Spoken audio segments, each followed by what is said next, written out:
یار قتل نہ کرو، یہ بہت بڑا گناہ ہو جائے گا کہ ابا جی کو دکھ ہو رہا ہے، تو بھائی نہیں، ابا جی آپ خوش رہیں، پھر حد سے آگے نہ بڑھے کہ اس کے لیے ناجائز اور حرام طریقوں کی طرف چلا جائے۔ اور کہا کمال بھیڑیا تھا، میرا بیٹا کھا گیا ہے، قمیض پھٹائی نہیں۔ واجی واہ، یہ کیا بات ہوئی، ہمارے ہوتے ہوئے بھیڑیا کھا جائے اس دیتا ہے۔ پھر بندہ سوچتا ہے میرا یہ کھو گیا، مجھے یہ تکلیف ہو گئی، مجھے فلاں چیز نہیں ملی، مگر وہ یہ نہیں جانتا ہم تو ویسے کہہ رہے تھے ہمارے ساتھ چلے کہ اگر ایک وقت آئے گا کہ یہ بات ان کو بتاؤ گے اور انہیں اس کا اندازہ نہیں ہوگا اس وقت کہ آپ کو تو ہمارا اعتبار ہی نہیں ہے، ہم جتنے سچے 10 بندے مل کے کہہ رہے ہیں، آپ پھر بھی ہماری بات۔ ہم قصص الانبیاء میں حضرت سیدنا یوسف علیہ السلام کے سیرت کے واقعات کو قرآن مجید کی سورہ یوسف کی روشنی میں پڑھ رہے ہیں۔ آج ہم سورہ یوسف کی آیت نمبر 12 سے آگے اپنی بات کو چلائیں گے۔ آپ کے علم میں ہے کہ ہم نے پیچھے جو گفتگو کی تھی اس میں یوسف علیہ السلام کا خواب دیکھنا اور آپ کے والد ماجد حضرت یعقوب علیہ السلام کا خواب کسی اور کو بیان کرنے سے منع کرنا،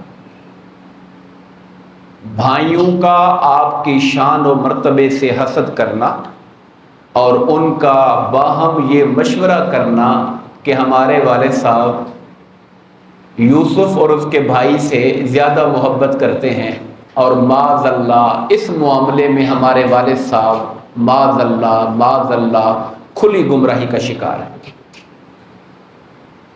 تو انہوں نے آپس میں مشورہ کیا کہ ہمیں اب کوئی ترکیب چلنی چاہیے کہ ہماری جو محبت ہے ہمارے باپ کی نگاہ میں وہ یوسف سے بڑھ جائے۔ اس کا حل انہوں نے یہ نکالا کہ یوسف علیہ السلام کو نظروں سے غائب ہی کر دیں، جب نہ یوسف ہوگا نہ اس کا پیار ہوگا۔ اب یہ کتنی نادانی کی بات ہے، کس قدر ایک غلط شیطانی مشورہ ہے کہ یوسف آنکھوں کے سامنے نہیں ہوگا تو محبت بھی نہیں ہوگی، حالانکہ یہ نہیں جانتے تھے جو پیار کرتے ہیں اگر وہ پیارا نہ رہے تو غم کے سمندر میں ڈوب جاتے ہیں، پھر دوسروں کا پیار نہیں آتا، جبکہ ان پر یہ الزام بھی آ جائے کہ غیب کرنے والے بھی یہی ہیں، تو محبت ان کی کیسے آ سکتی ہے؟ یہ ایک بالکل شیطانی خیال تھا جو ذہنوں کے اندر آیا۔ بہرحال انہوں نے طے کیا، کچھ نے کہا کہ قتل کر دیتے ہیں، تو بڑے بھائی نے یہ کہا کہ نہیں یار قتل نہ کرو، یہ بہت بڑا گناہ ہو جائے گا، ہم نے غیب ہی کرنا ہے تو کسی ویرانے میں گہرے کنویں میں جا کے پھینکا دیں۔ اب یہ ساری ترکیب کر کے آگے یہاں سے ہم آج درس شروع کر رہے ہیں قرآن مجید کی آیات کا۔ اب اپنے والد صاحب کے پاس آ گئے، اب انہیں اجازت لینی تھی کہ یوسف علیہ السلام کو ہم ساتھ لے کے جائیں۔ کالو سب نے اکٹھے 10 کے 10 بھائی پہنچ گئے اپنے ابا حضرت یعقوب علیہ السلام کے پاس۔ یا ابانا، اے ہمارے ابا جان۔ اب بات کرنے کا سٹائل اور انداز دیکھیے، مالکا لا تامنا علی یوسفا، کیا بات ہے آپ یوسف کے معاملے میں ہم پہ بھروسہ ہی نہیں کرتے؟ یعنی اب وہ چاہتے تھے کہ ہم یوسف علیہ السلام کو ابا جی کی اجازت سے لے کے جائیں، اور انہیں پتا تھا کہ ابا جی نے آنکھوں سے ان کو اوجھل نہیں ہونے دینا، اجازت نہیں دیں گے۔ اب وہ ماحول بنا رہے ہیں کہ ابا جی انکار نہ کر سکے، تو بات کا سٹائل ہی یہ اپنایا، یہ کیا بات ہے جی، ہمارا بھی تو بھائی ہے نا، یہ چھوٹا بھائی ہے ہمارا بھی دل کرتا ہے کبھی ہمارے ساتھ بھی کھیلے کھودا کرے چلا کرے، آپ بھروسہ ہی نہیں کرتے ہمارے اوپر، ہم آپ کی اولاد نہیں ہیں، یہ ہمارا بھائی نہیں ہے۔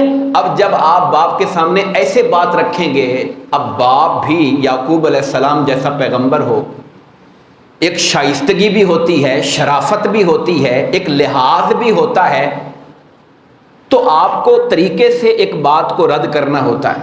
وَإِنَّا لَهُ لَنَاصِحُونَ، ساتھ ہی انہوں نے کہا ہم اس کے خیر خواہ ہیں، ہمارا بھائی ہے یہ، ہم اس کا بھلا ہی سوچیں گے، بیچارہ گھر بیٹھا رہتا ہے، ہم باہر گھومتے ہیں، چلو ہمارے ساتھ چلے، کھلے ماحول میں جا کے ذرا چلے پھرے، کھائے پیے جا کر، ہم اس کی خیر خواہی کر رہے ہیں۔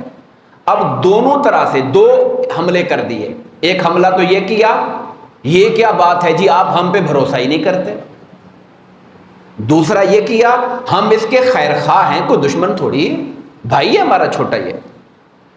ارسل معہ معنا غدن، آپ کل اسے ہمارے ساتھ بھیجیں، یوسف کو کل ہمارے ساتھ بھیجیں، یرتا و یلب، وہاں جا کے کھائے پیے گا کھیلے کودے گا ہمارے ساتھ، وَإِنَّا لَهُ لَحَافِظُونَ، اور ساتھ ہی جو خیال دماغ میں آنا تھا کہ چھوٹا بچہ ہے کہیں پرابلم نہ ہو جائے، انہوں نے کہا نہیں ہم حفاظت کرنے والے، ہم بھائی ہیں اس کے ساتھ، وَإِنَّا لَهُ لَحَافِظُونَ، ہم اس کے محافظ ہیں۔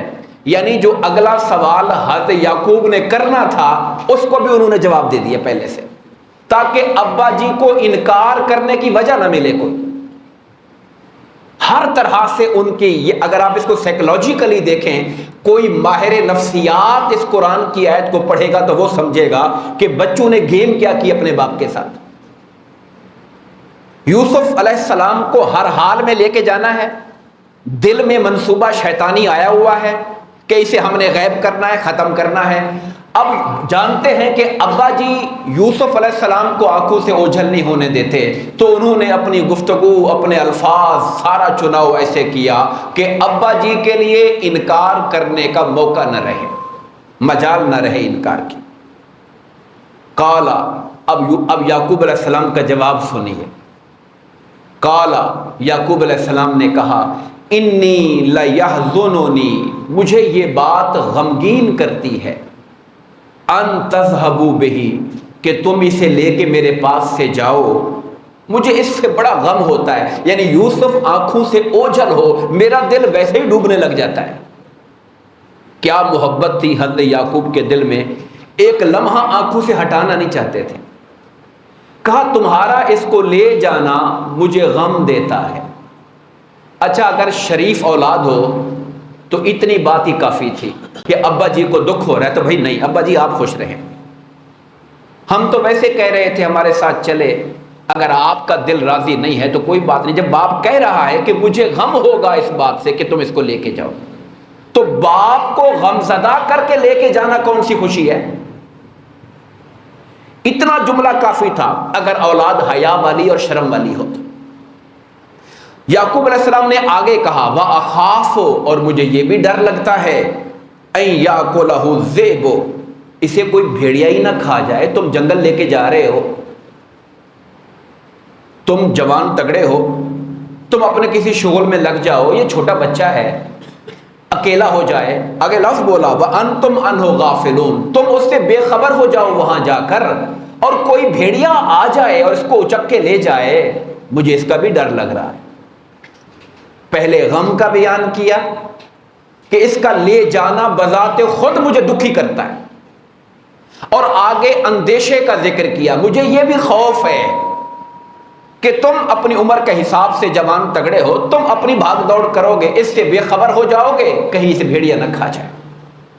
اب انہوں نے آگے جواب دیا، کالو، سب نے مل کے کہا، جیسے بندے 10 بندے آگے سے کہتے ہیں واہ جی واہ یہ کیا بات ہوئی، ہمارے ہوتے ہوئے بھیڑیا کھا جائے اس کو، پھر تو ہم نکمے انسان ہوئے۔ پھر اب انہوں نے آگے سے پھر یوں پینترا بدلا اپنا، پھر تو ہماری جوانی پہ حیف ہے جی، ہمارے ہوتے ہوئے بھائی کو بھیڑیا اٹھا کے لے جائے۔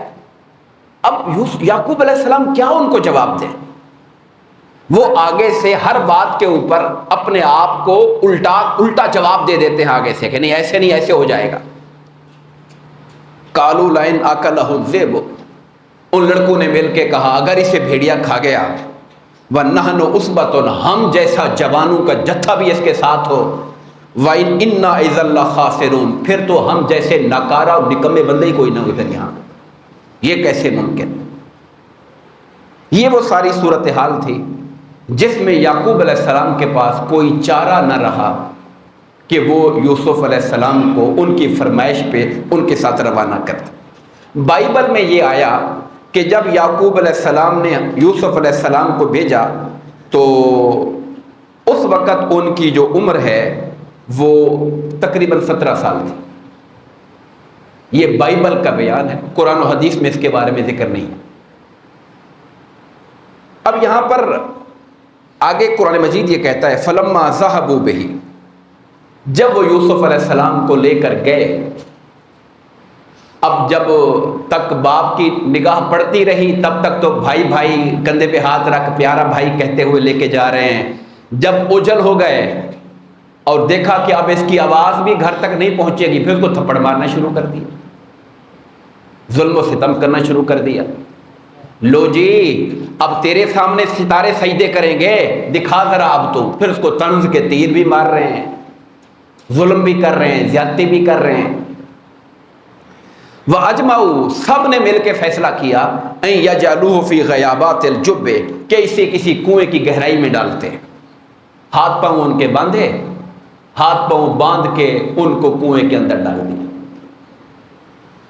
قرآن مجید فرماتا ہے وَأَوْحَيْنَا إِلَيْهِ لَتُنَبِّئَنَّهُمْ بِأَمْرِهِمْ هَٰذَا وَهُمْ لَا يَشْعُرُونَ، اور ہم نے وحی کی یوسف علیہ السلام کو، جب بھائیوں نے کنویں میں پھینکا، ظاہری طور پہ اگر ہم جیسا کوئی انسان ہوتا وہ کہتا میرا تو سب کچھ لٹ گیا، میں تو گیا، مر گیا، مجھے کنویں میں ڈالا گیا، بھائی چلے گئے، ویرانہ ہے، آواز کہیں نہیں جا سکتی، آنے جانے والا پتہ نہیں کب آئے گا، میں بھوک پیاس سے مر جاؤں گا یہاں پر۔ ہماری سوچ تو یہاں تک کام کرتی، ہماری عقل نے یہاں تک سوچنا تھا۔ لیکن جب انسان کے ظاہری اسباب ختم ہو جاتے ہیں اور بندے کا بھروسہ اللہ پر ہو اور اللہ بندے پر مہربان ہو جائے، جب دنیا کے سہارے ٹوٹ جاتے ہیں، پھر رب کائنات کا کرم اپنے بندے کے اوپر نازل ہوتا ہے۔ فرمایا ہم نے وحی کی۔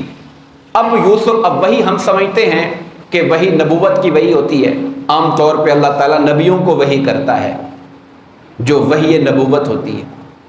ہو سکتا ہے کہ یوسف علیہ السلام کو نبوت بچپن میں ہی دے دی گئی ہو، جیسے حضرت یحییٰ علیہ السلام کے بارے میں فرمایا یا یحییٰ خذ الکتاب بقوہ وآتیناہ الحکم صبیا، ہم نے یحییٰ علیہ السلام کو بچپن میں ہی نبوت دے دی تھی۔ یہ قرآن ہے، سورہ مریم کے اندر فرمایا کہ ہم نے یحییٰ سے کہا کتاب طاقت سے پکڑو، ہم نے یحییٰ کو حکم نبوت بچپن میں دے دیا تھا۔ ہو سکتا ہے کہ اللہ فرما رہا ہے ہم نے یوسف کو وحی کی، جب یوسف علیہ السلام کنویں کی تاریکیوں میں ہیں، اللہ کا پیغام جبرائیل لے کے آ جاتا ہے۔ اوحینا الیہ، ہم نے وحی کی یوسف علیہ السلام کو کہ گھبراؤ نہیں، پریشان مت ہو، لَتُنَبِّئَنَّهُمْ، ایک وقت آئے گا کہ آپ خبردار کرو گے، آگاہ کرو گے اپنے ان بھائیوں کو، وَهُمْ لَا يَشْعُرُونَ، اس واقعے کے بارے میں، یہ انہوں نے جو عمل آپ کے ساتھ کیا، جو کارستانی آپ کے ساتھ کی، آپ ایک وقت آئے گا کہ یہ بات ان کو بتاؤ گے اور انہیں اس کا اندازہ نہیں ہوگا اس وقت۔ اب یہ جو قرآن کا لفظ ہے لَتُنَبِّئَنَّهُمْ، آپ ان کو بتاؤ گے، یہ اللہ کا کلام ہے، اس ایک لفظ میں کئی معنی ہیں، یعنی اس ایک لفظ میں آپ غور کریں کہ ایک وقت آئے گا کہ آپ ان کو جتلاؤ گے کہ تم نے کیا کیا تھا میرے ساتھ، یعنی اللہ یہ خبر بھی دے رہا ہے کہ یہ آزمائش گزر جائے گی، آپ نجات پاؤ گے اس سے، اس کے اندر شامل ہے نا، جتلاؤ گے تو تب جب آپ یہاں سے بچ کے جاؤ گے۔ ایک لفظ اللہ نے بولا کہ وقت آئے گا، یہ بھول چکے ہوں گے آپ کو، مگر آپ ان کو بتاؤ گے کہ انہوں نے کیا کیا تھا۔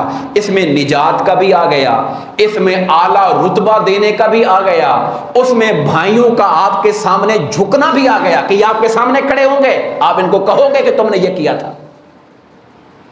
ایک لفظ اللہ نے بولا اور اس ایک لفظ میں معنی کا سمندر ڈال دیا، آپ کو خبر نجات بھی دے دی، آپ کے درجات کی خبر بھی دے دی، بھائیوں کے آپ کے سامنے پیش ہونے کی خبر بھی دے دی، اور آپ ان کے سامنے چڑھ کر انہیں ان کا جرم بتاؤ گے، جتلاؤ گے ان کو، شرمندہ ان کو ہونا پڑے گا آپ کے سامنے۔ یہ ساری خبر اللہ نے اس ایک لفظ میں دے دی۔ اس کے بعد قرآن کہتا ہے وَجَاءُوا أَبَاهُمْ عِشَاءً يَبْكُونَ، اب وہ انہوں نے دن کو بھائیوں نے یہ کارروائی ڈال دی، ان کو کنویں میں ڈال دیا، اب رات کو، عشاء کا لفظ آپ جانتے ہیں ہم جو شرعی اسلام میں عشاء بولتے ہیں تو یہ مغرب کے بعد جب افق پہ سرخی ختم ہو جاتی ہے اس کو ہم عشاء کا ٹائم شروع ہو جاتا ہے،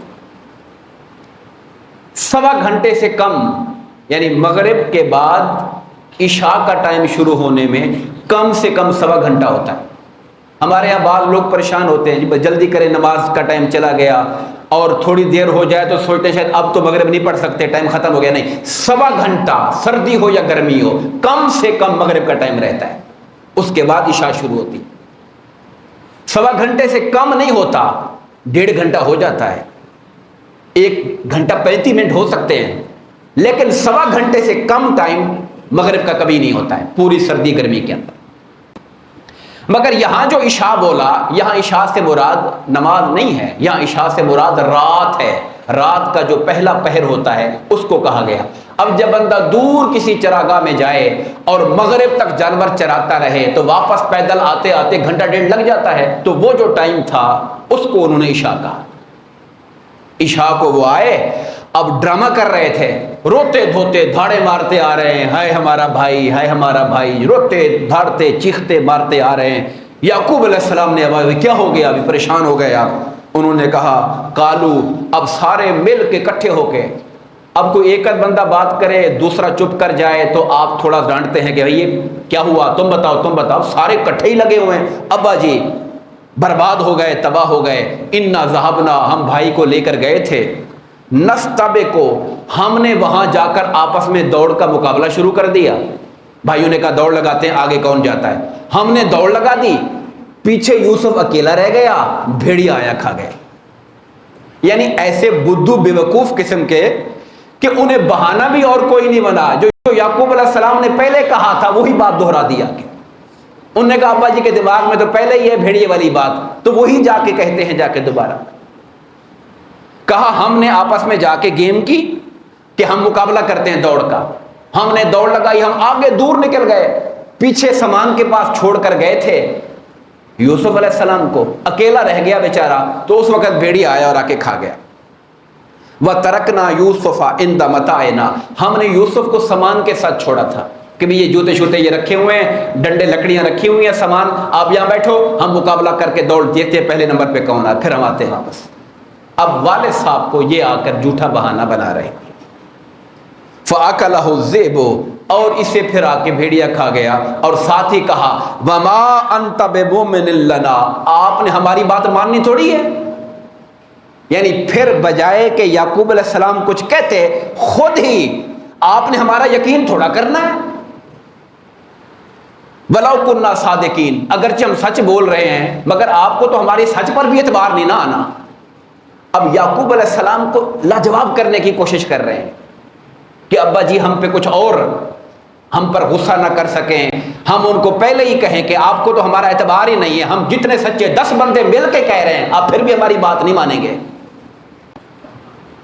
وَجَاءُوا عَلَىٰ قَمِيصِهِ بِدَمٍ كَذِبٍ، اور قرآن کہتا ہے اب انہوں نے نشانی کے طور پر کہ بھیڑیا کھا گیا ہے، ان کو کنویں میں ڈالتے ہوئے قمیض اتار لی تھی ان کی، اور قمیض کو کسی بکری شکری کا خون لگا کے لے آئے تھے. یہ دیکھیں جی یہ بھیڑیا نے کھایا ہے، یہ خون اس کا لگا ہوا ہے. بِدَمٍ كَذِبٍ، قرآن کہتا ہے جھوٹا خون لگا کے لے آئے. کذب کہتے ہیں جھوٹ کو، کذب، جھوٹا خون لگا کے لے آئے. قال، یعقوب علیہ السلام نے کہا بل، نہ ایسے نہیں ہے.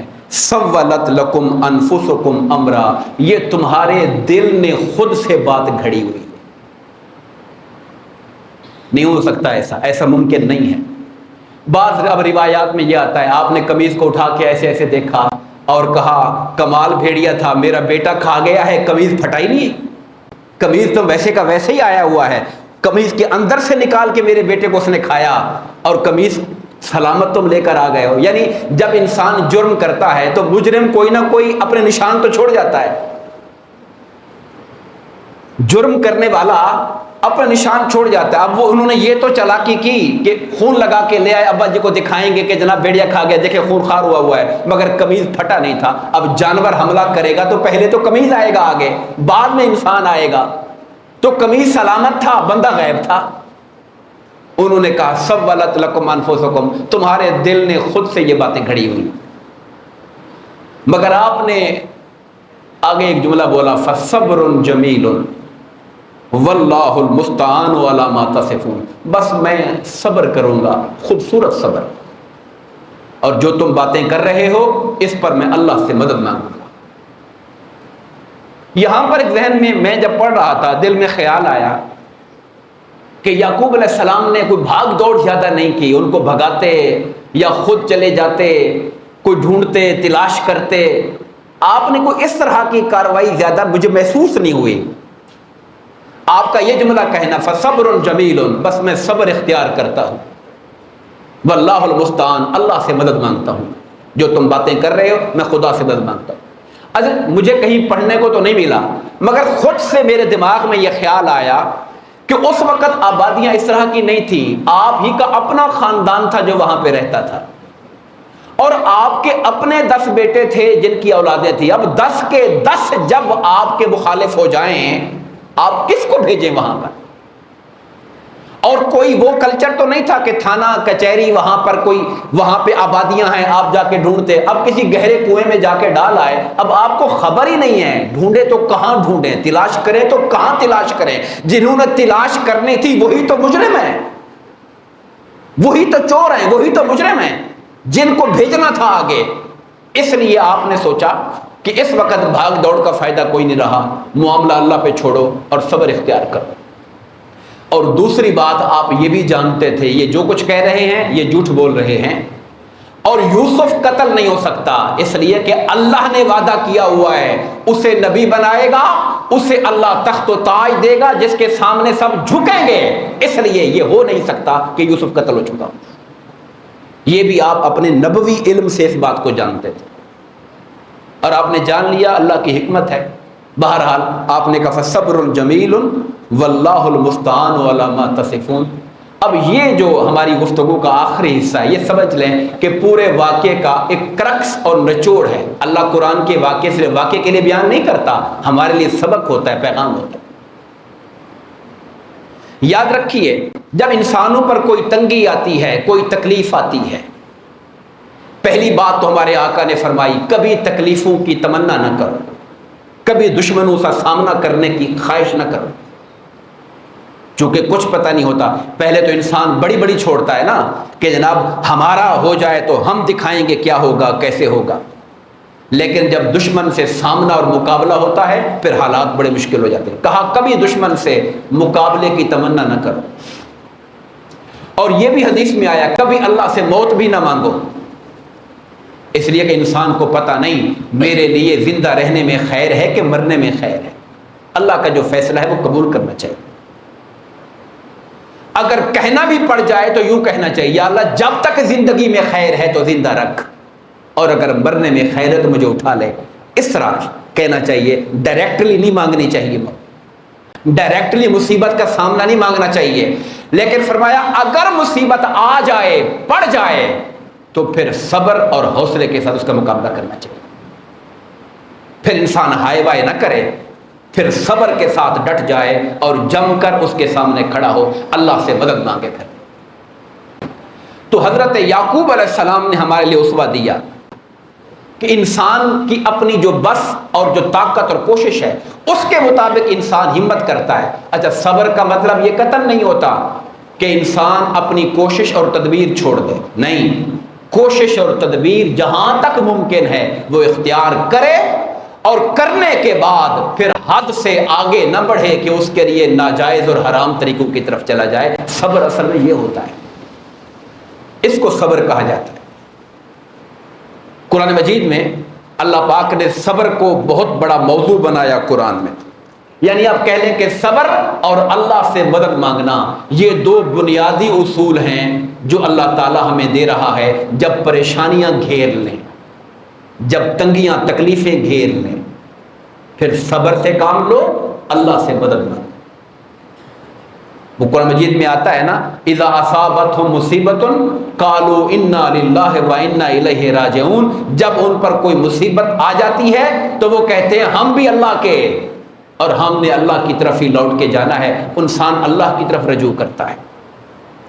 قرآن مجید میں اللہ تعالیٰ نے 16 طرح سے صبر کرنے کا حکم دیا، 16 اس کے مختلف شکلیں بتائی ہیں۔ میرے پاس 2-3 منٹ ہیں، میں چند باتیں آپ کے سامنے رکھنا چاہوں گا۔ ایک تو اللہ نے صبر کرنے کا بار بار حکم دیا، پھر اللہ پاک نے بے صبری کرنے سے منع کیا، پھر اللہ پاک نے صبر کرنے والوں کی تعریف بیان فرمائی. پھر اللہ پاک نے صبر کرنے والوں کے ساتھ اپنی محبت کو کہا, ان اللہ یحب الصابرین, اللہ صبر کرنے والوں سے محبت کرتا ہے. پھر اللہ فرماتا ہے اللہ صبر کرنے والوں کی کو اپنی سنگت میں لے لیتا ہے, ان اللہ مع الصابرین, صبر کرنے والوں کے ساتھ اللہ ہوتا ہے, اللہ ان کے ساتھ ہوتا ہے صبر کرنے والوں کے. پھر اللہ فرماتا ہے صبر کرنا افضل کام ہے, اور وعدہ فرماتا ہے کہ جو صبر کرتے ہیں میں انہیں اجر بے حساب دیتا ہوں. انما یوفی الصابرون اجرہم بغیر حساب, جو صبر کرنے والے لوگ ہوتے ہیں اللہ تعالیٰ انہیں بے حساب اجر دیتا ہے. بندہ سوچتا ہے میرا یہ کھو گیا, مجھے یہ تکلیف ہو گئی, مجھے فلاں چیز نہیں ملی, مگر وہ یہ نہیں جانتا کہ اگر وہ حالات پہ صبر کر لیتا اور حرام کی طرف نہ جاتا, ناجائز کی طرف نہ جاتا, اللہ کی نافرمانی کے راستے پہ نہ چلتا, اپنی خواہش کو پورا کرنے کے لیے صبر کرتا, تو خدا جو اجر دینے والا ہے وہ گنتی میں آنے والا نہیں تھا, وہ بے حساب تھا. پھر اللہ نے یہ بھی فرمایا کہ وہ صبر کرنے والوں کی مدد کرتا ہے. اور ایک جگہ پہ قرآن کہتا ہے وَلَمَنْ صَبَرَ وَغَفَرَ إِنَّ ذَلِكَ لَمِنْ عَزْمِ الْأُمُورِ, وہ لوگ جو صبر کر جائیں اور معاف کر دیں. اس کا تعلق ہے کسی نے زیادتی کی, ہم زیادتی کا بدلہ نہ لیں, حالانکہ طاقت ہے, ہم صبر کر جائیں اللہ کی خاطر اور معاف کر دیں. تو فرمایا ان ذالک لمن عزم الامور, خدا نے کہا کہ بے شک یہ بہت بڑے کاموں میں سے ہے. اللہ بھی اس کام کو بڑا کام قرار دے رہا ہے. یہ چھوٹے لوگوں کا کام نہیں ہے کہ معاف کر دے طاقت ہوتے ہوئے, یہ عام لوگوں کا کام نہیں ہے. وہ بڑے لوگ ہوتے ہیں, اونچے درجے کے لوگ ہوتے ہیں جو طاقت ہونے کے باوجود, اپنے دشمن پر قابو ہونے کے باوجود خدا کی خاطر انتقام نہیں لیتے, بدلہ نہیں لیتے, بلکہ اسے معاف کر دیتے ہیں.